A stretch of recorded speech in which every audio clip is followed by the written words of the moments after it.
Barrister সুমনকে দেখা মাত্র মারতে ছুটে আসেন। সংসদের ভেতর মারামারিতে জড়িয়েছেন সরকার ও বিরোধী দলের কয়েকজন এমপি।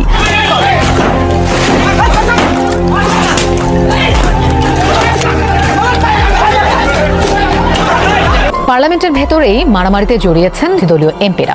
সামাজিক যোগাযোগ মাধ্যমে ভাইরাল হওয়া বিভিন্ন ভিডিওতে দেখা যায় স্পিকারের কার্যক্রমে বাধা দেন বিরোধী দলীয় এমপিরা। এমপি হিসাবে আমি সবচেয়ে রিস্কে আছি। আমার সবসময় সিকিউরিটি পয়সা যে রাইট বাড়িতাম না। সারা দেশে কি জাত একটা আছে জায়গাতে আমি আছি, আপনারা বুঝুন। অধিবেশন শুরুর পর বিরোধী দলের এমপিরা নতুন 4 মন্ত্রীকে মন্ত্রিসভায় যোগদানের বিলে অসম্মতি জানান। এরপরে বিরোধী দল ও সরকারি দলীয় এমপিদের মধ্যে ধস্তাধস্তি শুরু হয়। ব্যারিস্টার সৈয়দ সাইদুল হক সুমনের উপর হামলা ও গাড়ি ভাঙচুরের অভিযোগ উঠেছে। আমার এখন সবচেয়ে ভয় হচ্ছে গিয়ে বেঁচে থাকা। আসসালামু আলাইকুম ওয়া রাহমাতুল্লাহি ওয়া বারাকাতুহু। দর্শক মণ্ডলী, আপনাদের মাঝে চলে এলাম খুবই গুরুত্বপূর্ণ একটি ভিডিও নিয়ে। দর্শক মণ্ডলী, আপনাদের দেখাবো খুবই গুরুত্বপূর্ণ ভিডিও। আপনারা ভিডিওটি না টেনে সম্পূর্ণ ভিডিওটি ধৈর্য সহকারে দেখবেন। দর্শক মণ্ডলী, আপনাদের দেখাতে চলেছি ব্যারিস্টার সুমন ভাইকে নিয়ে একটি ভিডিও। ব্যারিস্টার সুমন ভাই তিনি সবসময় সৎ পথে চলেন এবং নীতিবাচক কথা বলে চলেন। তিনি সংসদে আসলে যারা দুর্নীতি করেন তাদের দুর্নীতি ফাঁস করে দিয়েছেন, যার কারণে তিনি তাদের শত্রু হয়ে দাঁড়িয়েছেন। এখন তার আসলে জীবন বাঁচাতে তিনি আসলে কষ্টকর হয়ে পড়ছেন। তিনি ভয় ভীতির ভিতরে রয়েছেন। আসলে তার উপরে শত্রুরা আক্রমণ চালিয়েছেন, এমন ভিডিও আপনাদের মাঝে দেখাবো। দর্শক মণ্ডলী, ব্যারিস্টার সুমন ভাই তিনি আসলে সত্য কথা বলেন। তিনি তো কিভাবে মানুষ দুর্নীতি করছেন সেই দুর্নীতিগুলো তিনি সাধারণ জনগণের মাঝে তুলে ধরেছেন। সেই জন্য কি আজ তার দুনিয়া থেকে বিদায় নিতে হবেন? দর্শক মণ্ডলী, ব্যারিস্টার সুমন ভাইয়ের উপরে কেন হামলা হলেন সেই ভিডিওটুকু আপনাদের আমি দেখাবো। আপনারা সম্পূর্ণ ভিডিওটিকে ধৈর্য সহকারে দেখবেন। তাহলে বেশি কথা বলবো না, আমরা মূল ভিডিও চলে যাব যে ব্যারিস্টার সুমন ভাই আসলে কিসের ভিতরে আছেন, কি ভয় ভীতির ভিতরে আছেন। দর্শক, তাহলে চলেন আমরা সম্পূর্ণ ভিডিওটি ধৈর্য সহকারে দেখে আসি। তার আগে আপনাদের ছোট্ট একটি অনুরোধ করতে চাই, যারা আমাদের চ্যানেলে নতুন, এখনো পর্যন্ত আমাদের চ্যানেলটি সাবস্ক্রাইব করেননি, তারা অবশ্যই আমাদের চ্যানেলটি সাবস্ক্রাইব করবেন এবং লাইক করবেন ও শেয়ার করে ভিডিওটি সর্বোচ্চ শেয়ার করবেন যেন সবাই ভিডিওটি দেখতে পারে। তাহলে চলেন আমরা সম্পূর্ণ ভিডিওটি ধৈর্য সহকারে দেখে আসি। সরকার গত 15 বছর ধরে, গত 5 বছর ধরে বঙ্গবন্ধুর আদর্শ ধারণ করে। বঙ্গবন্ধুর আদর্শ ধারণ করা মানে কি, মানে আওয়ামী লীগের বিরুদ্ধে যেসব অভিযোগ, আমি খালি আর্থিক অভিযোগগুলি আপনাকে শুধু মনে করে দিতে চাই। আমি শুধু মনে করে দিতে চাই আওয়ামী লীগের সরকাররা কিরকম, আওয়ামী লীগের সরকারে যারা ছিল তারা কিরকম আঙ্গুল ফুলে কলা গাছ হয়েছে, সেটা আমি শুধু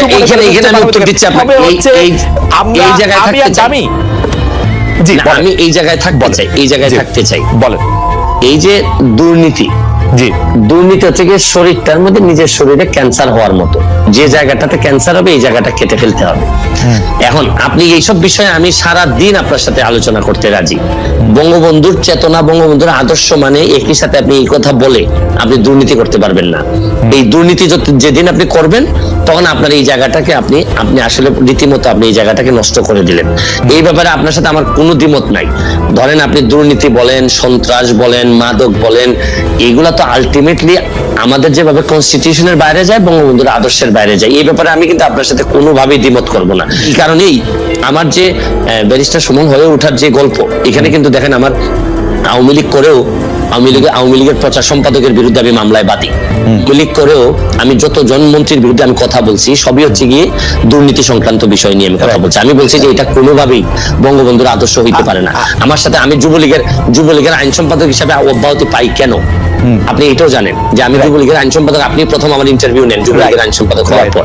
আমার অব্যাহতির কারণটা কি ছিল? আমার কারণটা ছিল আমি বলছিলাম যে একজন ওসি সাহেব আওয়ামী লীগ করার দরকার নাই, বলছিলাম যে উনার এই মিছিল মিটিং করার দরকার নেই, আওয়ামী লীগ করার জন্য যথেষ্ট পরিমাণ মানুষজন আছে। কিন্তু এই ক্ষেত্রে তারপর আমাকে অব্যাহতি দেওয়া হলো। এখানে একটা মিসআন্ডারস্ট্যান্ডিং থেকেই যায়। আমি বলছি বাংলাদেশের হয়েছে কি, আপনি বাংলাদেশের আদর্শ, রাষ্ট্র, সরকার প্রধান, দলীয় প্রধান, এগুলার মানুষ এমন ভাবে গুলাই ফেলে যে এখন আমরা এক জায়গায় নিয়ে কথা বলতে পছন্দ করি। আসলে কিন্তু আমি প্রশ্ন করি, শেখ হাসিনা বঙ্গবন্ধুর আদর্শ ধারণ করেন বলে আপনি মনে করেন কিনা? অবশ্যই অবশ্যই উনি ধারণ আমি করেন। আমি আমার এখন- আমার- আমার- আমার- আমার এই পর্যায়ে আর কোনো প্রশ্ন নেই। আপনি মনে করেন যে উনি বঙ্গবন্ধুর আদর্শ ধারণ করেন। আমার কিন্তু এটা আমি প্রশ্নটা শুনেন, করে রাখলাম। আদর্শ ধারণ করেন এবং সরকার প্রধান হিসাবে এই বাস্তবতায় কতটুকু কি হয়েছে না হয়েছে এগুলো নিয়ে আলোচনা থাকতে পারে। বঙ্গবন্ধু কন্যা আদর্শকে ধারণ করেন, কিন্তু যখন সরকারে আপনি আসবেন, যেমন আপনি যখন মডারেটর, তখন আপনি আমাকে কতটুকু সময় দিলেন না দিলেন এটা নিয়ে কথা থাকতে পারে, যে আপনি সাকিব ভাইকে বেশি সময় দিয়েছেন কিনা এটা নিয়ে নানা ধরনের কথা থাকতে পারে, কিন্তু যে মেইন জায়গাটা, এই জায়গাটা ইনটেক্ট। ওকে, একটু অন্য প্রসঙ্গে আপনি যে কথাটা শুরু করেছিলেন যে আপনি সাকিবের রাজনীতি নিয়ে কথা বলার বা নির্বাচন নিয়ে কথা বলার প্রসঙ্গে বলতেছিলেন, আমি আসলে সাকিবকে প্রশ্ন করেছিলাম এটা জয় পরাজয়ের কোষ্ঠী পাথরে, এটা কি উনি কি মনে করেন? উনি মনে করেন যে আওয়ামী লীগের রাজনৈতিক পরাজয় হয়েছে, কারণ তারা ভোট বর্জনের আহ্বান জানিয়েছিলেন, 10% মাত্র ভোট পড়েছে, 90% ভোটার আসলে এই ভোটকে বর্জন করেছে। বিষয়টা কি একদিনে বাংলাদেশ এই জায়গায় আসে নাই। বাংলাদেশের এই দুর্নীতি দূর করার জন্য একদিনে সম্ভব হবে না। আপনি যে দায় দায়িত্বের কথা বলছেন এগুলা নিয়ে আমাদের সাথে, আপনার সাথে আমার অনেক আলোচনা চলতেই পারে, তবে আমরা কিছু লোক এখন আমি বিশ্বাস করি দাঁড়াই গেছি দুর্নীতির বিরুদ্ধে কথা বলার জন্য। আপনি যে কোনো বিষয়ে আপনাকে তো টাইম দিতে হবে। আপনি আরেকটা বিষয় হচ্ছে কি, আপনারা যে আন্দোলনের কথা বলতেছেন, বারবার বলতেছেন যে স্যাবোটাজ, এত বিশ্বাস রাখেন স্যাবোটাজের উপর, তাহলে এইসব আন্দোলন করে লাভ কি? আপনারা এইসব আন্দোলন করে লাভ নেই। খোদ ঢাকা শহরের মধ্যে একটা ট্রেনে আগুন দেওয়া হবে, সরকার সেই সময় এতগুলি আইন শৃঙ্খলা বাহিনীর লোক হচ্ছে রাস্তায়, সেটি প্রোটেক্ট করতে পারবে না। বিএনপির মতো বিএনপির মতো একটা সংগঠন যদি আপনারা হরতাল ডাকেন, হরতাল ডাকার পর যদি আপনারা পুরা নির্বাচনের আগের দিন পরের দিন হরতাল ডাকলেন, তো হরতাল মানেই তো হচ্ছে কি আপনার কর্মীরা বের হবে। এবং এখন আপনি এই ধরনের সব জিনিসে আপনি ডিসপিউটেড কোয়েশ্চেন অফ ফ্যাক্ট গুলাকে আপনি বলছেন সব স্যাবোটাজ, মানে আর বিএনপি হরতাল ডাকা ছাড়া আর কোনো কাজ করে না। তাহলে এর মানে তো হচ্ছে গিয়ে বিষয়টা হচ্ছে কি, তাহলে আপনারা এগুলো ডাকতেছেন কেন? আপনারা তাহলে তো ডাকার দরকার নেই। আপনি তো কি করবেন, মানে প্রতিবাদ জানাবে না? বেশি সময় প্রতিবাদ জানাবে না, তো প্রতিবাদ জানাচ্ছেন, এই জন্য তো হরতাল ডাকতেছেন, এবং আমরা বলছি যে এটা ওনারা করতেছেন এবং বিভিন্ন জায়গায় একটা জায়গায় বিএনপি একবারের জন্য বলে নাই হরতাল ডাকা ট্রেনে আগুন দেন। আচ্ছা, আমি বলি নাই যে বিএনপি, এখন আমি যে জিনিস হচ্ছে প্রমাণিত হয় নাই, কিন্তু ধরে নেওয়া হবে আপনি যদি হরতাল ডাকেন। আমার নিজের গাড়িও পিকেটিং এর শিকার হয়েছে। এখন হরতাল ডাকলে পিকেটিং হইতে পারে, এটা স্বাভাবিকভাবে ধরে নেওয়া হয়। আপনি কিভাবে হরতাল ডাকার পর আপনি ভাবতেছেন যে আপনার কর্মী বাহিনী বা আপনার যারা আছে, ঠিক আছে, আপনারা তো পরিষ্কার। বেরিসা সুমন, আমি যদি সাকিবের প্রশ্নটা একটু অন্যভাবে করি, আপনি বলছেন যেটা একদিনে বাংলাদেশে অবস্থা আসে না, একদিনে এটা দূর করা যাবে না, আপনার মধ্যে দাঁড়িয়েছেন, কিন্তু বেরিসা সুমন আপনার একটা পরিচিতি আছে, সেটা আজকে এমপি হওয়ার জন্য না, গত 10-12 বছরে আপনার অসংখ্য খাটাখাটির পর আপনার একটা পরিচয় দাঁড়িয়েছে, কিন্তু আপনি কি সেই দুর্নীতিবাজদের এগেইনস্টে দাঁড়িয়ে মানে একটি প্রতিসভা এবং তাদেরকে সামাজিকভাবে পরিচিত করার জন্য কোন একটা উদ্যোগ কি নেওয়া আপনার উচিত ছিল না এই 10 বছরে? মানে আরো প্রশ্ন করতে চাই, আপনার কাছে কি মনে হয় যে একটা দেশের সরকার প্রধান বা যিনি রাষ্ট্রীয় ক্ষমতা সর্বোচ্চ স্তরে আছেন, তার নজরে এগুলি পড়ছে না এবং তিনি কোনো প্রতিকার করছেন না, শুধু সেটি এমনি কিন্তু বাড়ছে, কমছে না? আমি প্রথম প্রশ্নটা আবার হারাই দিছি, আপনি সেকেন্ড প্রশ্নতে যাওয়াতে প্রতিবাদ আমি আমার এই পর্যন্ত হাইকোর্টে যতগুলা মামলা আমি পাবলিক ইন্টারেস্টে নিজে কমপ্লেইনেন্ট হয়ে যতগুলা মামলা করছি, সবই ছিল হচ্ছে দুর্নীতির বিরুদ্ধে। আপনি দেখেন এই আওয়ামী লীগের সালাম মুর্শিদি, আপনি দেখেন প্রচার সম্পাদক গোলাপ সাহেব, এরপর হচ্ছে গিয়ে এস আলম, সবগুলাতে কিন্তু আমি বাদী ছিলাম। আমি দুর্নীতির বিরুদ্ধে এই পর্যন্ত যতগুলা, এই আমাদের যিনি মাননীয় শিক্ষামন্ত্রী বর্তমানে, দীপুমণি না, শিক্ষামন্ত্রী না, সমাজ কল্যাণ মন্ত্রী, উনার ভাইয়ের বিষয় নিয়ে আমি কথা বলছি। আমি আমাদের যে সমরেজা সাহেব, উনার মুক্তিযুদ্ধের সার্টিফিকেট নিয়ে আমি কথা বলছি। মাননীয় সাবেক রেলমন্ত্রীর বিষয় নিয়ে আমি কথা বলছি। আপনি যাদের কথা বলছেন তারা সবাই মন্ত্রী থেকে বাদ পড়ছে, এইটা একটা ভালো জিনিস হয়েছে। যাদের কথা বলছেন তারা সবাই আরেকটা জিনিস দেখেন, আমি যাদের বিরুদ্ধে কথা বলছি, গোলাপ সাহেব ফেল করছেন, উনার প্রায় জামানত বাজেয়াপ্ত হয়েছে, আর যারা বেঁচে গেছেন তারা খুব অল্পতে বেঁচে গেছেন, মন্ত্রিত্ব থেকে বাদ পড়ছেন। এবং বিষয়টা হচ্ছে গিয়ে এই যে আপনি যেটা বলছেন যে আমি কিন্তু আমার ফেসবুকের মাধ্যমে জীবনের সবচেয়ে বেশি ঝুঁকি আমি নিছি যাদের বিরুদ্ধে আমি কথা বলছি, এরপরে যে আমি টিকে আছি, এটা আমার কাছে আমার জায়গা থেকে আমি চেষ্টা করছি। আমি কিন্তু বলছি না যে আপনারা দুর্নীতির বিষয়ে যা যা বলছেন। আমরা দেখেছি গতকাল আপনার ফেসবুক স্ট্যাটাসে বলেছেন প্রধানমন্ত্রী শেখ হাসিনার সঙ্গে দেখা হওয়া সামনাসামনি, সেটাই আপনার জীবনের সবচেয়ে বড় ঘটনা। আপনি আর শেখ হাসিনা সরকারকে কি সমালোচনা করবেন? আপনি তো শেখ হাসিনা সরকারেরই একজন।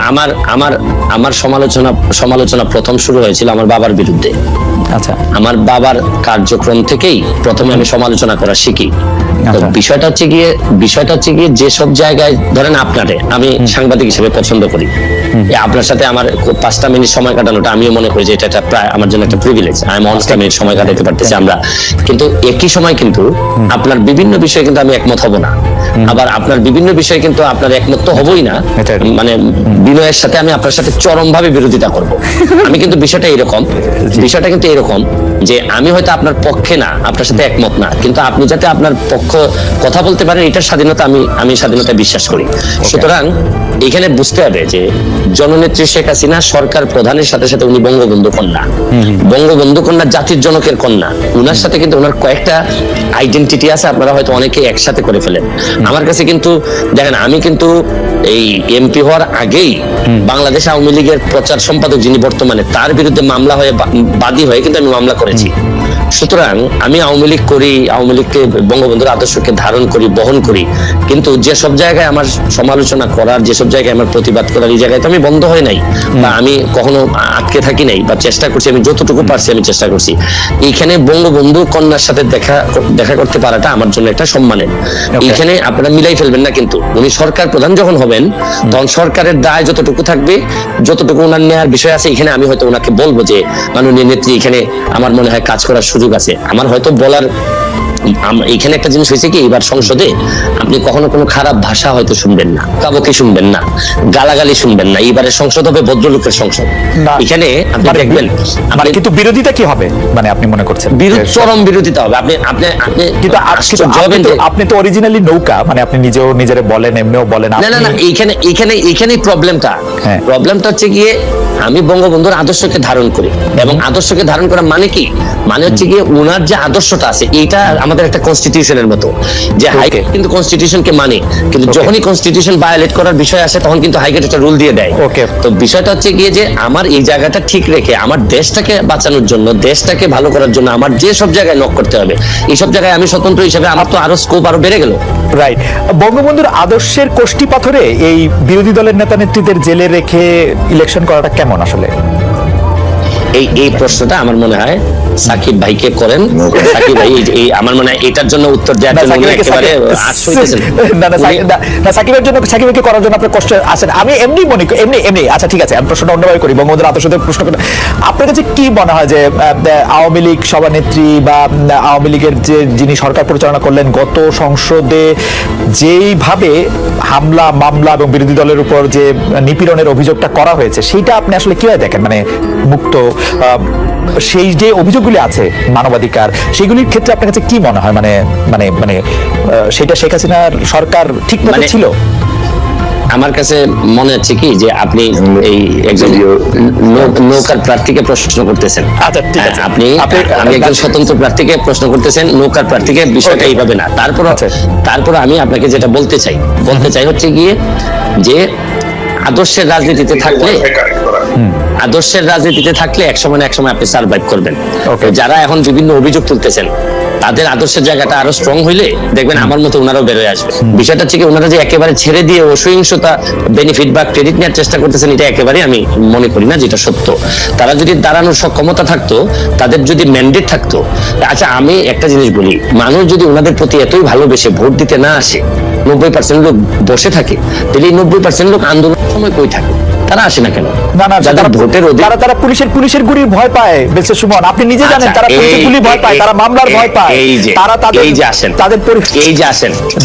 আসেন। বিষয়টা হচ্ছে কি, আমার এলাকায় যখন আমি নির্বাচন করতে যাই, আমি একেবারে ধরেন আমি একটা দুইজন একই মানুষের মধ্যে দুইটি মন্ত্রণালয়, একজন মাননীয় মন্ত্রীর বিরুদ্ধে আমি নির্বাচন করতে গিয়ে আমি টের পেয়েছি যে আমার কত ডিফিকাল্টিস হয়েছে।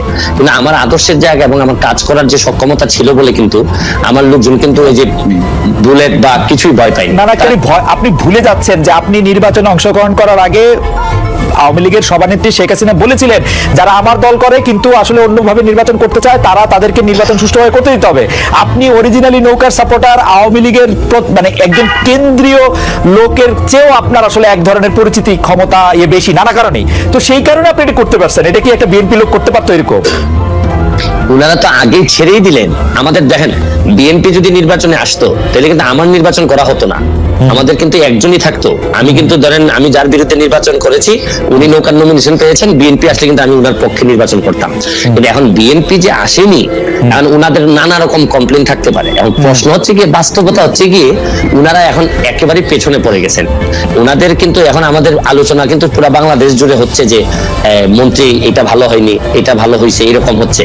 কিন্তু উনারা যে দাবি করতেছেন আমি ব্যক্তিগতভাবে মনে করি তাও ডিসপিউটেড কোয়েশ্চেন অফ ফ্যাক্ট। আমি আপনার জানতে চাইতে পারি যে আপনার মাথায় কি মনে হয় যে নির্বাচন কমিশন ঘোষিত যে নাম্বার 41.8% লোক এবার ভোট দিয়েছে, অর্থাৎ প্রতি 10 জন ভোটারের 4 জন ভোটার ভোট দিয়েছেন, এটা কি আপনার কাছে ফ্যাক্ট মনে হয়? আমি অবশ্য ঢাকার বাইরে যাই নাই, আমি আগেই বলে রাখি আমি মাত্রই 7-8টা কেন্দ্র লিখেছি। আমি যে তো 41.8% আপনার কাছে রিয়েলিস্টিক মনে হয় কিনা? আমার যেমন ধর আমার এলাকায় যেটা আমি তখন তো আমি সারা বাংলাদেশ নিয়ে একেবারেই কনসার্ন ছিলাম না। আমার এলাকায় 50% অ্যাবভ, আমার এলাকায় 50% অ্যাবভ। কিন্তু ওভারঅল আমার কেন জানি মনে হয়েছে যে ভোটের আগ্রহ খুব বেশি, যে মানুষের যে একেবারে মানে সবকিছু ফেলে দিয়ে ভোট দেওয়ার যে আগ্রহ, এটা অত বেশি মানুষের মধ্যে নাই। ওভারঅল যে এই 70% হবে 60% হবে এরকম আগ্রহটা আমি খুব বেশি যে এমন দেখছি তা আমি বলবো না। কিন্তু বিষয়টা হচ্ছে কি, আমার এলাকা বা আমার পাশাপাশি এলাকা যতগুলাতে আমি দেখলাম যে ভোট 40% হওয়াটা অস্বাভাবিক আমার মনে হচ্ছে না, তবে 50-র উপরে গিয়ে বলাটা আমার কাছে মনে হয়েছে অস্বাভাবিক।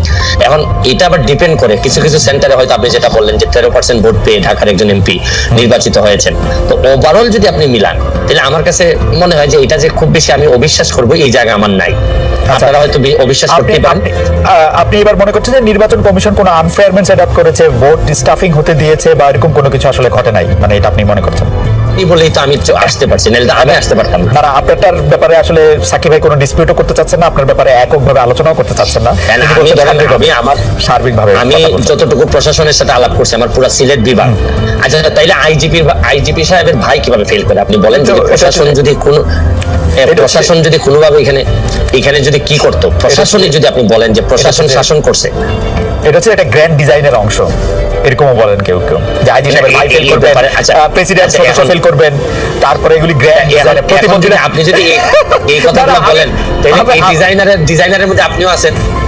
আমার থাকতে হয় না, আমি তো অবজারভার, আমি ডিজাইন দেখি তো। আপনি যদি ডিজাইনের কথা বলেন তাহলে নিশ্চয়ই আপনার কাছে ইনফরমেশন আছে, আপনি আমাকে এটার একটা প্রুফ দেন, আমি আপনার নিয়ে হাইকোর্টে যাই। ইনফরমেশন না, আমি এক ধরনের অবজারভেশনের কথা বলতেছি। আপনি হাইকোর্ট আমাকে অলরেডি দেখিয়ে দিয়েছেন, আরো নিশ্চয়ই দেখাবেন, আপনার সময় আছে। আমি সরকারকে এটি চাচ্ছি কিনা যে Awami League B, Awami League C, Awami League D তৈরি হোক বাংলাদেশে। দেখেন, আমি যে উত্তরটা শুরু করার সময় একটা কথা বলতে চাই যে আমি পড়ছিলাম ছোটবেলায় যে অধিকার ছাড়িয়ে দেয়া অধিকার রাখিবার মতো বিড়ম্বনা নাই। নির্বাচন নিয়ে আমার এলাকায় 50% কথা বলেন, কিন্তু আমার একটা বিষয় আশ্চর্য লাগে যে ওভারঅল আমার নির্বাচন বয়কট করার পর ভোটের আগ্রহ আমি গেলাম না, খুব বেশি যে মানুষের যে একেবারে এরকম হয়েছে এটা নিয়ে আলোচনা ফেলে দিয়ে ভোটের যে স্ট্যান্ডিং এত বেশি দুর্বল করে দেয়।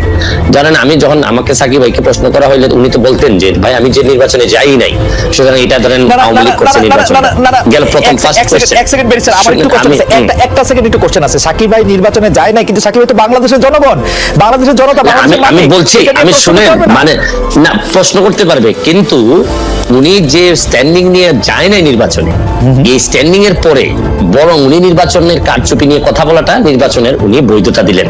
এটা হচ্ছে কি আমি ব্যক্তিগতভাবে মনে করি, আপনারা দ্বিমত করতে পারেন না, এটা আমার মত হচ্ছে কি যে আমি যখন যে নির্বাচনে গেলেন আমি আপনার কাছে ক্ষমতা দিয়ে দিলাম, ভাই জান আপনি আপনার সাথে আমি নাই, আপনার আন্ডারে আমি নির্বাচন করব না।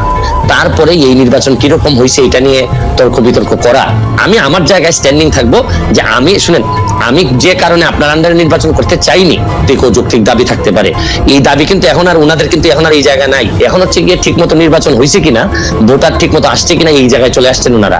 সুতরাং আগের বিষয়টা একটা হালকা হয়ে গেছে। আর আরেকটা বিষয় হচ্ছে গিয়ে এই বিএনপি বা এই ধরনের দল যখন আসে না, ধরেন একটা বড় অংশ তো আসে নাই ভোটে, সুতরাং তখন তো হচ্ছে কি এই জায়গাটা খালি থাকে না, এই জায়গাতে অসংখ্য স্বতন্ত্রের তৈরি হয়েছে। এবং আপনারা কিন্তু আমার বিশ্বাস একটা যে আশ্চর্য হবেন এইবারের স্বতন্ত্রদের পারফরমেন্স দেখে, সংসদের ভিতরে পারফরমেন্স দেখে আপনারা আশ্চর্য হবেন। এখন এই জায়গায় আমি একটা প্রশ্নের কথা আপনাকে বলতে চাই, যেমন ধরেন আমি স্বতন্ত্র, কিন্তু স্বতন্ত্র হইলো দুইটা জায়গায় আমার, আপনি আমাকে আনকম্প্রোমাইজিং। একটা হচ্ছে গিয়ে যে আমি বঙ্গবন্ধুকে ধারণ করি, বঙ্গবন্ধুকে বহন করি, আরেকটা হচ্ছে গিয়ে মুক্তিযুদ্ধের সপক্ষের শক্তি হিসেবে আমি নিজেকে দাবি করি এবং এই অনুযায়ী কাজ করি। যে এই জায়গা যেহেতু আপনি মানেন, তাহলে আপনি বিটি, তাইলে আমি সম্মানের সাথে আপনার সাথে দ্বিমত করতে চাই। আমার প্রশ্ন হচ্ছে গিয়ে যে বাংলাদেশে এই দুইটা জিনিস না মানার পরে আমার কাছে মনে হয় যে এটা খুবই হতাশাজনক। আপনার সাথে আমার আর বক্তব্য চলে না। ওকে, কারণ আমি এই জায়গায় কোন ধরনের কম্প্রোমাইজ আমি করব না, বরং বিরোধী দল যারা করবেন, ধরেন বিরোধী দল ওকে, বঙ্গবন্ধুর যিনি মানবেন না, তিনি আসলে এই দেশে জাতির জন্য কি যিনি মানবেন না, বা এই তখন তো বিরোধী দলের আমার এই কনসেপ্টটা আমার কাছে খুবই হেইজি মনে হয়। তা আপনি এই বি টিমের যেটা বলতেছেন, Awami League B team, C team কিনা বা জাতীয় এরকম হচ্ছে কিনা, এখানে আমি স্পষ্ট বলতে চাই যে বহুদিন পর সংসদে একটা বিরোধী দল পাবে যারা বঙ্গবন্ধুকে জাতির পিতা মনে করে বঙ্গবন্ধুর আদর্শকে। এত সময় ধরে আপনারা সম্পূর্ণ ভিডিওটি ধৈর্য সহকারে দেখেছেন, সেই জন্য আপনাদের অসংখ্য ধন্যবাদ। দর্শক মণ্ডলী, যে ব্যারিস্টার সুমন ভাইয়ের উপরে কেমন ধরনের আক্রমণ চালানো হয়েছে এবং তাকে কিভাবে দুনিয়া থেকে সরিয়ে ফেলানোর চিন্তা ভাবনা করা হয়েছে শত্রুরা, আসলে তিনি তাদের দুর্নীতি ফাঁস করে দিয়েছেন, সেই জন্য তাদের গায়ে জ্বালা ধরে গিয়েছেন এবং গায়ে কাটা ফুটতে শুরু করেছেন, সেই জন্য তারা কিভাবে তাকে সরিয়ে দিতে পারেন তারা সেই চিন্তা ভাবনা করছেন। দর্শক মণ্ডলী, আপনারা সম্পূর্ণ ভিডিওটুকু দেখে বিষয়টি ভালোভাবে বুঝতে পেরেছেন। তাহলে আজকের মতন ভিডিও এখানে শেষ করছি। আপনাদের সাথে আবারও দেখা হবে নতুন আপডেট কোনো নিউজ নিয়ে। তাহলে এখন আপনারা সবাই সুস্থ থাকুন, ভালো থাকুন, আল্লাহ হাফেজ।